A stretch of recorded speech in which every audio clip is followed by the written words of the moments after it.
తాగండి.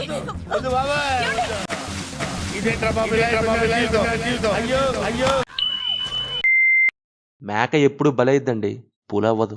ఒకవేళ అది పులైతే ఇంకోటి చెప్పాల్సిన అవసరం లేదు నువ్వు పులి అని, దానికి తెలుసు. ఒకవేళ తెలుసుకోలేదంటే అది మేకే, పులి కాదు. ఏం రైటింగో ఏంటో, మట్కా అన్నారు, అక్కడ చూస్తే అదేమో మెదడు మడతెట్టేసి మూసి నదిలో పడేసినట్టుంది నా పరిస్థితి. భరించలేక చచ్చా. మట్కా అనే గేమ్ పెట్టారు, బట్ గేమ్ బొక్కలా ఆడారు. కాదండి, ఇప్పుడు గ్యాంగ్స్టర్ మూవీస్కి ఇన్స్పిరేషన్స్ ఉంటాయి, ఇందులో ఏంటో అన్ని రుబ్బురోల్లో వేసి కొట్టేశారు.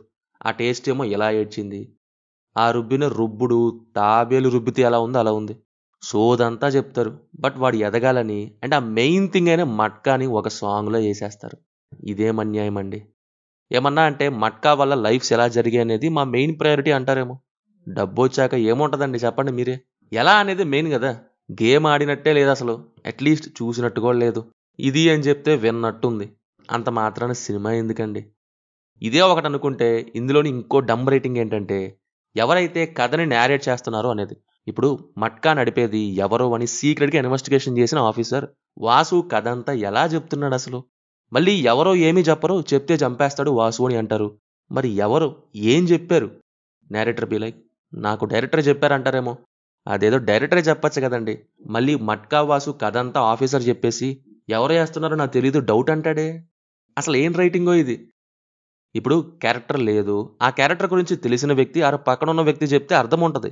ఆర్ మన లక్కీ భాస్కర్ చూసుకుంటే తన కథ తానే చెప్తాడు, క్లీన్గా అలా పెట్టుకోవచ్చు కదా. ఆహా, నాకు కేజీఎఫ్ఏ కావాలని తలా తోక లేకుండా తీసినట్టుంది ఇది. ఎన్ని ఎన్ని ఎన్ని ఎన్ని తీస్తారండి కేజీఎఫ్ స్పూఫ్ లాగా. చాలా వరకు దాని స్పూఫ్ లాగే ఉంది ఇది. రొటీన్ రొట్ట కొట్టుడు కొట్టేశారు. స్టార్టింగ్ చెప్పా కదా మేకా పులి థింగ్ గురించి, అది వాసు తన చైల్డ్హుడ్ స్టోరీ చెప్తాడు.